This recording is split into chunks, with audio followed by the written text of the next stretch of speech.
आहे? तर आपण बघतोय की बरेचसे मंडळ वर्गणी मागून वगैरे साधारण 5-6 लाख रुपये गोळा करतात आणि शिवजयंतीसाठी वापरतात. ते डॉल्बी आला आणि काय काय शो वगैरे आले. तर मध्ये आपल्या एका गावामध्ये शो चालू केला होता, त्याच्यामध्ये नाचगाणं वगैरे होतं. मग असं जर केलं की म्हणजे 5-6 लाख रुपये तुम्हाला लोक मिळतायत, तेच पैसे तुम्ही गड किल्ले संवर्धनासाठी वापरले तर गडासाठी वापरले शिवाजी महाराजांच्या, तर ते जास्त उपयोगी पडेल आणि नव्या पिढीला पण समोर जरा कळेल की काय आपला म्हणजे आपला इतिहास काय होता आणि शिवाजी महाराज काय होते. यामावर तुमचं काय मत आहे? मी म्हणते की मंडळांनी पैसे माझं उलटे म्हणजे ते जरासं कुणाला आवडेल न आवडत, पण मला असं वाटतं की वर्गणी जमा झालेली तुम्ही म्हणते ते बरोबर आहे, नाचगाणी करणं किंवा हे करणं याच्यावर खर्च करायला नको, 100% बरोबर आहे.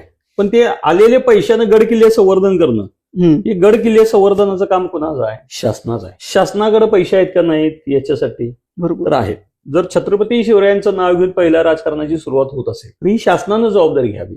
मंडळांनी केलं तर किती करणार आहेत? मी पुढचं बोलताना मी सांगेनच की मी पण केलं, पण किती प्रयत्न केला आणि कुठपत आम्ही यशस्वी झालो.